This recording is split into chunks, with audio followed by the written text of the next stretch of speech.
अस्सलाम वालेकुम, this is Ayesha Abdullah, your host for the art Bagh podcast. हम हैं आज मौजूद लाहौर की एक कॉफ़ी शॉप में, काफ़ी में। मेरे साथ हैं ज़ैनब।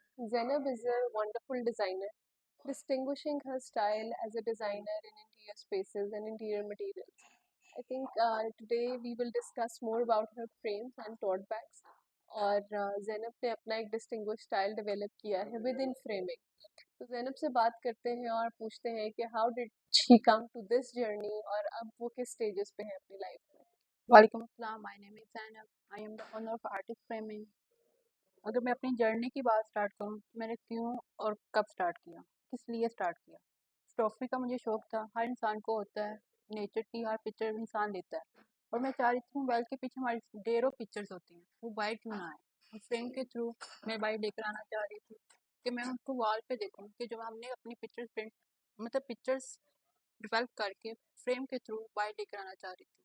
तो मैंने स्टार्टिंग में ये चाह के पिक्चर प्रिंट करके फ्रेम हर कोई कर देता है, तो उसको क्यों ना चेंज किया जाए। उस स्टाइल को अपना यूनिक स्टाइल बनाने के लिए मैंने विंटेज फ्रेम स्टार्ट किए, जो कि पिक्चर कट करके अलग से थीम बोर्ड बनाकर प्रिंट किया। Wonderful wonderful. ज़ैनब की फ्रेमिंग जो है वो अब काफ़ी फेमस होना शुरू हो गई है माशाल्लाह। And I want to ask Zainab कि आप विजुअल्स की डिस्टिंग्विशनेस की वजह से it is being known the artist framing. How do you figure out these visuals, how do you find that these graphical illustrations or visuals or these themes are important? मैंने vintage frame start किए थे, audience बहुत कम थी, but मैंने चाहा, लोग यही चाहते हैं कि सस्ते में अच्छी चीज़ मिले। तो मैंने ग्राफिकल साइड पे आ गई कि क्या किस तरह से मैं डिज़ाइन करूँ कि लोगों को अच्छा लगे। मैंने कुछ कोटेशंस खुद से लिखना स्टार्ट की, फनी भी थी, अच्छी भी थी, लोगों को पसंद आई, लोग इस साइड पे आना स्टार्ट हो गए। इवन कि मैंने जब एड्स लगाए थे तो अच्छी खासी मेरे ऑर्डर्स आ गए और मैंने बाद में देखा कि इतने तो मैंने विंटेज पे भी लगाऊं तो नहीं आए। लोगों को सस्ती और अच्छी चीज़ चाहिए होती है और कुछ फनी कोटेशंस वगैरह मैंने ऐड की थी, इस वजह से लोगों को आना स्टार्ट। Very nice. ये हमारे सामने कुछ फ्रेम्स पड़े हैं।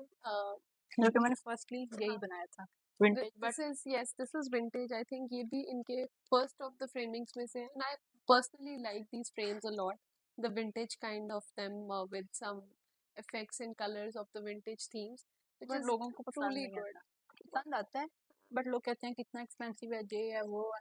तो लोग Mhm. मेहनत प्रेफर नहीं करते, वो कहते हैं सस्ते में अच्छी चीज़ मिलती है, प्रिंट हुई मिलती है। Mhm. So I think because of the approach of the audience, she had a diversity and diversified the type of framing, जिसमें अब इनके पास कुछ visual frames हैं, कुछ graphical frames हैं, funny quotations हैं, which is very sellable, और बहुत अच्छी कुछ punch lines हैं, that is very much sellable to a lot of a bigger audience.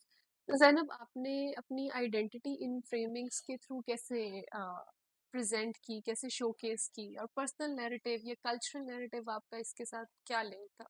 जी वही बात है ना कि विंटेज फ्रेम बना के मैंने अपना स्टाइल शो कर दिया कि किस तरह लेकर चलूँ। मैंने जब ऑडियंस देखी, मार्केट में देखा कि वो लोग उनको पसंद ही नहीं, पसंद है वो सिर्फ रेयर लोग आते हैं कि जिनको चीज़ें अच्छी लगती हैं। तो मैंने चाहा कि मैं चलें ठीक है, उसकी बेस पे प्रिंट डिज़ाइन में ग्राफिकल चीज़ें कुछ इस टाइप की लेकर आऊँ जो लोगों को अच्छी लगें, लोग बाय भी करें और सस्ती भी। तो मैंने फिर कोटेशन ऐड करना स्टार्ट की। कोटेशन के बाद मुझे कुछ ग्राफिकल मैंने इलस्ट्रेटर बनाने स्टार्ट किए, उसी बेस पे मैंने फिर आगे काम स्टार्ट किया, तो वो अच्छा सेल भी होने लग गया। Wonderful. And I am so proud of Zainab, क्योंकि जिस तरह से अपनी जर्नी नेविगेट करते यहाँ लेकर आई हैं, फिर bit by bit she is trying to work on her own themes, her own thing, and earning with that. So I am really very inspired कि कैसे इन्होंने एक डिग्री से ऑनवर्ड उसमें अपना कैरियर फिगर आउट किया। आई थिंक इंटीरियर में students इस तरह से नहीं सोचते हैं। Students always think about working right away in the industry and working for a bigger holistic design, लेकिन अपनी एक नीश पकड़ के उसके ऊपर काम करके और नीश के ऊपर ग्रोथ लेके आना is also very amazing and very exploratory. तो मुझे इसमें जैनब आप ये भी बताएं कि मटेरियल्स कौन से एक्सप्लोर करिए, since you have known materials, आपने पढ़े हुए हैं, आपको पता है कि कहाँ से क्या चीज़ उठा के लानी है, you know the market in Lahore. Starting में मेरे साथ ये हुआ कि मुझे आइडिया नहीं था कि जैसे क्या प्रिंट करवाते हैं, क्या होता है। मैं चीज़ लेती थी उसी रेट पे जो आम कस्टमर भी लेते थे और मैं सेल कर देती थी। मुझे कोई प्रॉफिट नहीं हो रहा था, बट मुझे अच्छा लग रहा था, मैं अपना कर रही हूँ, मेरा नाम तो बन रहा है ना, ब्रांड तो बन रहा है। बट आस्ते-आस्ते मैंने बहुत सी मार्केट विज़िट की, मुझे आइडिया हुआ कि इधर से ये चीज़ अच्छी है और सस्ती है। हुँ, प्रिंट का रेट देखा जाए तो अगर मैं पीआई रोड पे प्रिंट करवाऊँ या बरकत मार्केट में करवाऊँ, सेम था। फिर मैंने उनको अपना बताया कि मैं इस तरह से बिज़नेस स्टार्ट किया हुआ है। काफ़ी मुझे टाइम लगा, लेकिन मुझे मिल गई मार्केट वो। मैंने हुँ, प्रिंट करना स्टार्ट किया। फिर फ्रेम की अगर बात की जाए, तो फ्रेम वाले टाइम लगता है क्या कुछ चीज़ें एक्सप्लोर करने में, हर तरह से किधर से मिलेगा, क्या चीज़ मिलेगी। अच्छे फ्रेम थे, उनको भी मैंने अपना पूरा इंट्रोड्यूस किया कि ये चीज़ है, ये मेरा फ्रेम बनाऊंगी और आपसे ही बनवाऊंगी। उन्होंने मुझे रेट बता दी। उधर से मैंने स्टार्ट किया फ्रेम्स लेकर, और प्रिंट करके फिर आगे से मैंने सेल कर। wonderful, very nice. And women in entrepreneur, I think Zainab is a big example of you in front of you sitting right now here and showcasing how she started her very micro business, and inshallah we will see her business इंशाल्लाह। expanding in a very diverse ways and diverse dimensions. Zainab, आपने जब materials explore किए हैं तो how do you make the choices that ये इसके साथ चीज जाएगी और कल्चरल नैरेटिव आपका ऐसे बिल्ड होना चाहिए, क्योंकि ऑब्वियसली इट इज समथिंग जो अब ट्रेंडी भी है, something that is part of an interior space as well, फिर थीम्स के अलोंग साइड भी अलाइन हो रहा है, तो ये चॉइसेस आप कैसे लेती हैं? फ्रेम्स तो मिल जाते हैं हर तरह से। मैं निस्बत रोड भी, खाल रोड भी मैंने बहुत सी मार्केट विजिट की है। बट मेन जो चीज़ होती है ना, आपके प्रिंट का डिज़ाइन किस तरह से होगा। डिज़ाइन के अकॉर्डिंग जिस तरह से पिक्चर कस्टमर बेचता है, मैं एक पिक्चर भी बेचता है ना, उसी के अकॉर्डिंग मैं डिज़ाइन करके कस्टमर के साथ रख कर के, ये चीज़ अच्छी नहीं है तो उनको चेंज करके 2-3 प्रिंट्स बनाकर उनको दिखाकर फिर ही करती हूँ। उससे पहले के डिज़ाइन का मैं मिक्स मैच करके अच्छी तरह से डिज़ाइन बनाना चाहती हूँ, कुछ यूनिक हो कि उनको भी अच्छा लगे और वो नेक्स्ट आए। उसी के बेस पे मैंने स्टार्ट करी। Right, very nice. अच्छा, एक और मेरा आपसे इंटरेस्टिंग क्वेश्चन ये है कि you also do your own photography, I have seen yes yes. That and we both kind of had that common hobby, as a hobby हम इकट्ठे बहुत, मुझे भी बहुत शौक है फोटोग्राफी का। तो Zainab, do you make your own photographic frames? इस बारे में सोचा है आपने? इन फ्यूचर में मैं करूँगी। इवन कि मैंने कैमरा ले चुकी हूँ और मैं इस फील्ड में आ गई फैशन फोटोग्राफी में। मैं यही चाह रही हूँ कि मैं फ्रेम की जगह ना एल्बम बनाना स्टार्ट कर दूँ। जिस हम्म, तरह से मेरे इवेंट्स आएंगे, उनकी एल्बम को डिज़ाइन इस तरह से करूँगी जो ऑलरेडी पहले ना हुए हम्म, हों। एल्बम अच्छे होंगे तभी मे बी कस्टमर भी बन जाए, हम्म। इवेंट्स भी आने स्टार्ट हो जाए। Wonderful, wonderful, that is so beautiful to know कि किस तरह से एक छोटी नीश से आप ग्रो करते करते बिगर ऑडियंस पे चले जाते हैं। And I think this podcast is also for those people who are hunting out के अपने बिजनेसेस कैसे स्टार्ट करके आपने मार्केट में लाना है, और according to market dimensions, according to the customer's need, according to what your skills align with. These are all a lot of important factors. Lastly, Zainab, I would want to ask regarding frames की बात ही करेंगे, balance कैसे ढूंढती है aesthetics और functionality का? क्योंकि कुछ चीज़ें ऐसी हैं, फॉर एग्जांपल विंटेज फ्रेम्स, वो बहुत ज़्यादा फंक्शनल नहीं थे उस टाइम में कि आपकी बहुत बड़ी ऑडियंस उसके लिए आती। फिर अदर देन दैट आपने फिर एस्थेटिक्स के ऊपर कॉम्प्रोमाइज़ किया या फंक्शनैलिटी और बिल्ड कर दिया, एस्थेटिक्स के ऊपर मज़ीद डाइवर्सिटी लेके आई, तो एस्थेटिक के मेरा ज़्यादा टाइम लगा। जब डिजिटली आप काम करते हैं ना, कस्टमर को खुश करना होता है आपका, पैसा क्योंकि उन्होंने देना। तो उसी तरह से मैंने उसको जब डिज़ाइन करना स्टार्ट किया, डिफरेंट टेम्पलेट्स बनाए, different design mix and match किया, विंटेज से ज़्यादा विंटेज टाइप की फॉर्म में डिजिटल प्रिंट करके ला कर दिया। उसी बेस पे उनको अच्छी भी चीज़ लगी काफ़ी। लोगों ने प्रिंट करवाना मतलब ऑर्डर्स देने स्टार्ट कर दिए, जिस बेस पे अब विंटेज जो मेरे 2 या 3 या 4 मैंने बनाए होंगे, उस ज़्यादा नहीं आए ऑर्डर। ये वाले आ रहे हैं, वो वाले नहीं आ रहे। सस्ते में अच्छा मिल रहा है। Wonderful, wonderful. अच्छा, और इसके बाद बात करेंगे आपकी अगली एक्सटेंशन ऑफ प्रोडक्ट की जो आपने अभी स्टार्ट किए हैं, टोट बैग्स को। तो Zainab, what is the philosophy behind them? आपने किस तरह से नेविगेट किया कि अब मुझे फ्रेमिंग से बैग्स की तरफ आना चाहिए? फ्रेम्स तो एक इंटीरियर में आ जाता है, होम डेकोर में आ जाता है, फ्रेम्स एक वॉल तक रह जाता है। तो मैं चाह रही थी कि अगर मेरे में एक है कि मैं एक अच्छी चीज़ डिज़ाइन कर सकती हूँ, तो मैंने कहा बैग के थ्रू मूव ऑन करूँ। एक जगह से दूसरी जगह मेरा एक डिज़ाइन जाए, लोगों को आइडिया हो, लोग पूछें जी किधर से आया, किस ब्रांड से लिया। तो मैं ये चाह रही थी जो डिज़ाइन मैं फ्रेम के लिए कर रही हूँ, वही मैं टोट बैग पे प्रिंट करके अगर देख लूँ तो क्या होगा। मैंने अपने फ्रेंड से ही पूछा है ये प्रिंट करके, तो उनको काफ़ी अच्छा लगा, यूनिक भी लगा कि ये डिज़ाइन आप पहले नहीं देखे। कस्टमाइज डिज़ाइन नेम बनवा कर कुछ भी अपनी पिक्चर प्रिंट करवा लें। पिक्चर किस तरह से प्रिंट करवाएं कि डिज़ाइन में कस्टमाइज डिज़ाइन के तौर पे आप बनवा सकते हैं। Interesting. So this is going to be her new product range, and do go on her pages and follow out के अब Zainab is navigating a new approach of product in her design line. और इसी बारे में हम दोबारा से बात करेंगे ज़ैनब कि अब क्राफ्ट है sincere, the entire world is shifting so digital, leaning towards a digital scope, AI is there। Craft का क्या रोल देखती हैं कि आगे आने वाले टाइम्स में क्राफ्ट की प्लेसमेंट और क्राफ्ट के थ्रू काम किस तरीके से हो रहा होगा? मुझे जहाँ तक लगता है कि आगे थोड़ा मुश्किल होगा। अगर हम जैसे लोग, अगर मैं अपनी इंडस्ट्री से बात देखूं तो मेरे इतना अच्छा काम नहीं होगा। मैं भी बहुत ज़्यादा अच्छे लोग हों काम कर रहे हूँ इंडस्ट्री में। उससे नीचे का देखें, मैंने कुछ पीआर भेजे थे। आर्ट बाय वासिक को भी मैंने पीआर भेजा था। उनका मैंने ना इलस्ट्रेटर कुछ बनाया था कार्टून टाइप का। और जब मैंने पीआर भेजा तो मुझे काफ़ी ऑडियंस आई जो सऊदीया से, इंडिया से, काफ़ी कंट्री से थे। उन्होंने कहा था शिपिंग हो सकती है। शिपिंग का वैसे काफ़ी इशू है पाकिस्तान में, तो नहीं हो हम्म। सकती। मुझे आइडिया हुआ कि फ्रेम हर कंट्री में बनते हैं, लेकिन जो डिज़ाइन आप बना सकते हैं ना, वही आपकी एक पर्सनैलिटी में जाएगा कि आपका स्टाइल बनेगा। लोगों को वो फ्रेम की जो डिज़ाइन है वही नहीं मिलता। आप ही हैं कि जो बना सकते हैं, खुद ही बनाना पड़ता है। Wonderful wonderful. इसके अलावा ज़ैनब क्या प्रोडक्ट रेंजेस के बारे में सोच रही हैं, apart from tote bags and frames? मैं इंटीरियर्स को ही प्लान आउट करी हैं या अपार्ट फ्रॉम इंटीरियर्स भी जाने के बारे में नहीं, सोच रही मेरा आगे था कि मुझे पता नहीं क्यों जॉब से नफरत है। मैं यही चाह रही थी कि मैं खुद अर्न करूंगी। बेशक स्टार्टिंग में आपको टाइम लगता है एक जगह पहुंचने तक। तो अब मैं चाह रही हूँ कि मैं अपना जो इंटीरियर डिज़ाइन किया है उसमें होम डेकोर में कुछ ऐसे आइटम्स लेकर आऊँ जो मैं आगे फर्दर यूज़ कर सकूँ। जैसे कि मिरर में लाइटिंग मिरर वाले हर कोई बना रहा है, लेकिन मैं चाह रही प्रॉब्लम सॉल्विंग में कुछ ऐसा मिरर में आइटम ऐड करूँ जो इंटीरियर होम डेकोर में है।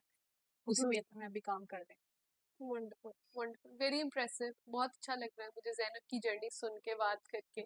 और जैसे she is exploring new and new materials and new product ranges, तो मुझे लगता है कि ये this is not easy to explore and to navigate from a very beginning, from a very small start and then hunting out market. Lahore market is very big and it is challenging, it is competitive. लोग आपको already जो market में हैं वो आपकी establishment नहीं होने देते इतनी आसानी से, आपको बहुत लोग सपोर्टिव भी मिलते हैं। तो this is I think the journey. मतलब आपके चैलेंजेस क्या रहे हैं इस जर्नी में? कहाँ से आपको सबसे मुश्किल फील आई कि ये तो बहुत अब नहीं हो पाएगा, समथिंग लाइक दैट? क्योंकि जब मैं यूनिवर्सिटी में तब मैंने स्टार्ट किया था। मैनेज करना टफ था, बट मैंने स्टार्ट किया क्योंकि टाइम दिया। मैं इवनिंग में जाकर फ्रेम बनवा रही थी और दिन में दे रही थी और क्लासेस भी ले रही थी। साथ साथ स्ट्रगलिंग कोई नहीं देखता। ब्रांड बन जाए तो हम कहते हैं वाह, एक इसका ब्रांड इतना कमा रहा है, ये स्ट्रगलिंग कोई भी इंटरेस्टेड ही नहीं होता। बट मैंने अपनी स्ट्रगलिंग इस तरह से की है, मुझे ही आइडिया है। इवन के लास्ट 2 मंथ पहले जब मेरा एक्सीडेंट हुआ तब भी मैं फ्रेम के लिए ही जा रही थी कि पिक्चर प्रिंट करवा के फ्रेम के लिए जा रही हूँ और रोड एक्सीडेंट हो गया है। ओह इवन माय मुझे गॉड। आइडिया नहीं था। मैं तो बेहोश थी, पता नहीं किस सेंसेस में थी। मेरे घर वाले मुझे यही कह रहे थे एक्सीडेंट के बाद कि तुम पिक्चर फ्रेम के ही कह रही थी कि मेरे फ्रेम्स के ऑर्डर आ गए हैं, वो दे दो वो दे दो। But oh my God. यही आइडिया ना कि स्ट्रगलिंग कोई नहीं देखता, बस ब्रांड बन गया तो देखते हैं कि ब्रांड बन गया, नाम हो गया इसका। ट्रू। हमें actually the world is like that ना, कि आपको सिर्फ ग्लैम्स एंड ग्लिटर्स नजर आ रहे होते हैं। जितने भी बहुत बड़े बड़े हमारे सामने नेम्स हैं, they are coming not so easy. तो obviously there is a struggle link to it, but I am so sorry to know about your accident. अब आप ठीक है? हाउ लॉन्ग हैज इट अल्हम्दुलिल्लाह। बीन? अल्हम्दुलिल्लाह चलो। बहुत बेहतर हूँ। बेड बेड से तो बेहतर हूँ ना, कि अगर टांग हाँ वगैरह टूट जाती तो क्या हाँ। होता। नहीं, this is very dangerous. Personal care और सेल्फ केयर सबसे ज़्यादा इम्पोर्टेंट है। तो आई थिंक कि पैशन आपको स्टेज पर लेकर जाता है कि आप जो है वो पैशन के लिए क्रेजी हो जाते हैं और उसके पीछे आप भाग रहे होते हैं, but you need to achieve the balance in life. और आपको थोड़ा सा अपने आप को हर चीज़ में, क्योंकि आप है तो सब कुछ है। आई थिंक ये बहुत चैलेंजिंग हो जाता है whenever you face such a setback.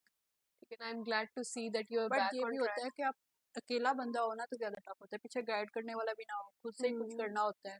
Even मैं डिजिटल मार्केटिंग में मुझे तो आइडिया ही नहीं है एड्स चलाते कैसे थे, डोमेन खरीदने नहीं आती थी। मैंने वेबसाइट खुद बनाई, मुझे उस टाइम बहुत खुशी हुई। मैंने एक पूरा वीक लगाकर अपनी वेबसाइट बनाई।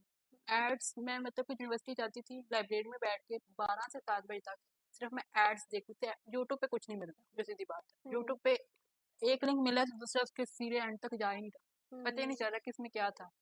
तो मैंने काफ़ी टाइम लगा कर, इवन मैं अब एड्स भी लगा रही हूँ तो खुद ही लगा रही हूँ, मुझे कोई गाइड करने वाला नहीं। तो उस बेस पे अगर देखा जाए तो इंसान को खुद ही एक्सप्लोर करना चाहिए, खुद ही अपना फिगर आउट करना चाहिए किस चीज़ में क्या बेहतर बिल्कुल, दैट्स सो ट्रू, बिल्कुल सही कहा। लेकिन आई थिंक कि जब आप अपनी उसमें निकलते हैं, अपनी जर्नी में, अपनी स्ट्रगल में, तो आपको फिर लिंक्स एंड रिसोर्सेज मिलना शुरू हो जाते हैं। फॉर है। तब एग्जांपल, अच्छे लोग भी मिल हाँ, जाते हैं। Exactly, when you start going for your passion, but I think the start is with yourself.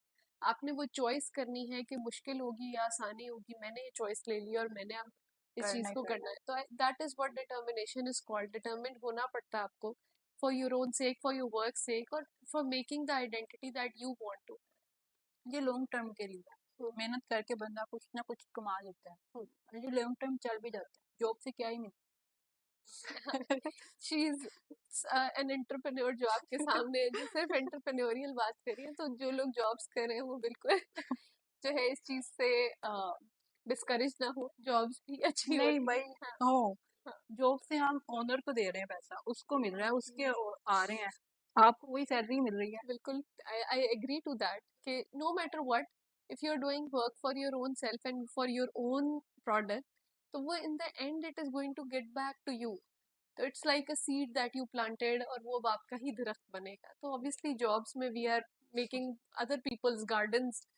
So, but that's how life is. Some people are into that framework, and some people are best for businesses. और since Zainab ने जैसे अभी अपनी पिछली conversation में बताया कि she started it alone, Zainab आप आर्ट बाग को किस तरह से इमेजिन करती है? Because art Bagh is that platform जो sole artist and solo businessman को और सोलो लोग जो अपना काम कर रहे हैं उनको ही प्रमोट कर प्रमोट कर रहा है, फीचर कर रहा है, और उनको वो एम्पावरमेंट दे रहा है जो वो डिजर्व करते हैं। Because we know it's not easy. आप अकेले जब शुरू होते हैं, निकल के आप कितने सारे प्लेटफॉर्म्स पे जाते हैं, आपने अपनी जर्नी खुद से एक्सप्लोर करना शुरू की होती है। तो इसमें फियर्स होते हैं, इसमें डिस्करेजमेंट होती है, इसमें सेल्फ डाउट होता है। सबसे पहले तो बहुत आप अपने आप को ही डाउट कर देते ये हैं मुझसे कि हो ही नहीं पाएगा, मैं तो कर ही नहीं सकती, मेरे से हाँ, बस की बात ही नहीं है। और करूंगी तो ब्लंडर्स होंगे, या करूंगा तो होते ऐसे हैं, हर होगा। इंसान में खामियां तो होती हैं, लेकिन लोग जब ट्राई करते हैं पहले स्टार्टिंग में तो बहुत ही होता है, सबके साथ होता है। बट आस्ते आस्ते इंसान की एक डायरेक्शन मिल जाती है, उस बेस पे इंसान स्टार्ट कर देता है। बिग थैंक यू मैम, आपने मुझे इनवाइट किया, आपने मुझे ये मोस्ट मौका वेलकम। दिया, क्योंकि पाकिस्तान में अगर देखा जाए तो बहुत रेयर ऐसे प्लेटफॉर्म्स हैं जो आर्ट को प्रमोट कर रहे हैं और स्मॉल बिजनेस को प्रमोट कर रहे हैं विदाउट एनी कंसर्न। और ये बहुत रेयर होता है कि कोई किसी की मदद करे। Thank you so much. No, no, this is something that we want to do, that I wanted to do. मैंने इनफैक्ट आर्ट बाग को स्टार्ट ही इस पॉइंट पे किया that this is a huge gap in the market कि लोग अकेले अपना काम करके they have reach to such extent. We are in a young ages अभी, and I have seen people जो सारी जिंदगी वो काम करते इस पॉइंट पर आ गए, and still there are no one to promote them and to feature them, or at least they get the recognition they deserve. कोई किसी की मदद करना ही नहीं चाहता, बेसिकली ये है। The leg pulling is a very common. negative part in our society. हम एक दूसरे को अप्रिशिएट नहीं करते, हमें अच्छा नहीं लगता जब दूसरे लोग काम कर रहे हो, मेहनत कर रहे हो, ग्रोथ ले रहे हो। हम बस यही हाँ, कहते हैं वो इधर पहुंच गया, वो ये कर रहा है। That is a very negative setback जो हमारी सोसाइटी में है, और ये ऑलमोस्ट हर आर्टिस्ट फेस करता है। मैंने बहुत ज़्यादा प्लेटफॉर्म्स पे देखा है, आर्टिस्ट डू टेल दैट कि यहाँ के आर्टिस्ट इंडिया चले जाते हैं एंड दे से कि हमें ज़्यादा वैल्यू मिल रही है, ज़्यादा प्रमोशन मिल रही है, लेकिन हमारे अपने लोग जो हैं वो उनको ना रिस्पेक्ट देते हैं ना वैल्यू देते हैं। तो आई थिंक ये हमारी मार्केट का एक बहुत बड़ा गैप है। एंड होपफुली अब हमारी जनरेशन और मेरे से अब आने वाली जनरेशन, आप लोग से जो यंगस्टर्स हैं, वो सब इस चीज़ में एक इंशाल्लाह दूसरे को एम्पावर करेंगे, एक दूसरे की खुशी में खुश वो है ना, होंगे। किसी की मदद करने हाँ, से क्या ही हो जाएगा, अच्छी बात है, किसी नहीं, की इसके हेल्प हो लिए बड़ा जाएगी। दिल चाहिए होता है, ज़र्फ चाहिए होता है, और उस पे हमें काम करना चाहिए। अब आपसे मेरा आखिरी सवाल है, अपकमिंग आर्टिस्ट और अपकमिंग इमर्जिंग आर्टिस्ट यंगस्टर्स के लिए आपके पास क्या मैसेज है? जो लोग अभी सेल्फ डाउट कर रहे हैं कि वो बिजनेस शुरू करें, जॉब शुरू करें, फियर में हैं कि अभी मार्केट में जाके अपने आप को कैसे नेविगेट करेंगे, उनके लिए आपका मैसेज क्या है? मैं उनको यही कहूँगी कि अपने अंदर अपना स्किल देख लें, उनको पॉलिश कर लें, यूनिवर्सिटी लेवल में ही ना काम स्टार्ट कर लें। काम स्टार्ट किया, अपने स्किल की अपनी डायरेक्शन देख लेना तो आपको मिल जाएगा। अल्लाह पाक ने हर किसी में कोई ना कोई टैलेंट ज़रूर रखा होता है, लेकिन मोस्टली पाकिस्तान में सिर्फ स्टडी रखता है कि पढ़ लो नंबर लेने हैं। तो हम इन चीज़ों के बहुत पीछे हो जाते हैं कि हमने करना क्या, डायरेक्शन नहीं मिलती। यूनिवर्सिटी लेवल में हम डिग्री भी ले लेते हैं, उसके बाद भी आइडिया नहीं होता कि हमने किस डायरेक्शन में जाना है। हम्म। और उस इसलिए मैं चाहती क्या, हर इंसान को ये करना चाहिए कि यूनिवर्सिटी लेवल में ही अपने डायरेक्शन को ज़रूर देखे, अपने आप को टाइम दे, अपनी स्किल देखे कि किस स्किल कौन सी स्किल अच्छी है, जो चीज़ करने में मज़ा आ रहा है, पब्लिकली वो काम स्टार्ट कर दें। हम्म। अपनी सराउंडिंग में देख लें, वो चीज़ें बेचना स्टार्ट कर दें। 100 में से एक बंदा आपको अच्छा ज़रूर मिलेगा, और वो आपको सपोर्ट भी करेगा, डायरेक्शन भी दे देगा। फिर आपकी अपनी मर्जी है कि आपने जॉब हम्म। करनी है कि अपना अर्न करना है। अर्न करना, exactly. I think the future is with the entrepreneurs and the future is with the business people. Obviously Pakistani market जो है वो अभी डेवलपिंग है, it's not the optimum market. बहुत कम मल्टीनेशनल कंपनीज हैं हमारी एरियाज में। तो अपना बिजनेस करना और अपना काम करना is more profitable thing in a more fruitful thing, जो कल इन द लॉन्गर टर्म्स में आपको एक नर्चर करती है, आपके लिए एक सपोर्ट रहती है आपके पास। No matter what, people sometimes are good, people are not good. तो ये हमारी अप्रोच होती है, आपकी अपनी मेहनत आपको रास्ते निकाल के दिखा देती है। And definitely when you start working honestly and passionately for something, जब आप एक चीज़ के लिए पैशनेट होते हैं तो आपको अल्लाह ताला की मदद आती है उसमें। तो बेशक ये ऐसा ही है। जो है ना, हमें आपके दिल की प्योरिटी की बात है। And if you are dishonest with your job, with your work, with your self, तो डेफिनेटली आपको you won't get the right kind of help in that, आपको उस तरह के वसाइल नहीं मिलेंगे, क्योंकि the nature and the universe is for with those people जो दिल से साफ नियति से काम कर रहे होते हैं। So I'm very proud that how Zainab has navigated her work and the hard work she's putting into it, struggling and thriving through all those times, and especially when you mentioned the accident. So it is a very big setback कि आपने उसके बाद अपने आप को दोबारा जो है उसी फील्ड में लाकर और उन्हीं नहीं, फ्रेम्स के बीच में स्टार्टिंग में अपने बहुत टफ होता है, रूटीन बनाने में वापस आने में बहुत टाइम लगता है, लेकिन हम्म। ये होता है आप अकेले होते हो ना तो टीम भी नहीं है, हम्म। आपने हर चीज़ को खुद देखना है, बनाना भी है, डिज़ाइन भी खुद करना है, शिप भी हम्म। खुद करना है, तो इसलिए मुश्किल होती है, लेकिन मे भी हम्म। करना हो ना जो कर ले। Exactly. And I think with business, it is important to develop a right team. So with time, inshallah, maybe you have right people alongside you, चलो, and you navigate on a bigger picture, on a bigger perspective, and hopefully people who are into framing do come and see what Zainab is doing, open for collaborations, open for PRs, and mashallah, her work is very nice, and I'm super proud of her. तो इसी तरह से आप लोग navigate करें, जिन लोगों के साथ आपने काम करना है या किन प्रोडक्ट्स पे आपने काम करना है या किस एक पर्सनल आइडिया के ऊपर आपने काम करना है। Artwork is there to support and empower the artists and people who are working on their own solo craft or solo art. Thanks to Kafi again for giving us the platform to come and shoot and have their wonderful coffees. I really like it today as well. And thank you so much, Zainab, for coming all welcome. the way here and showing us your work, sharing your journey with us, and sharing the amount of knowledge and your experience जितना आपने इस time में gain किया है, आपके लिए हमारे पास बहुत सारी दुआएं हैं। Thank you We so hope much to ma'am. see you becoming a very big इंशाल्लाह। brand and very इंशाल्लाह। big business in future, inshallah. इंशाल्लाह। And lovely to have this conversation once again. Signing off, Aisha Abdullah from Art Bag Podcast. Thank you so much.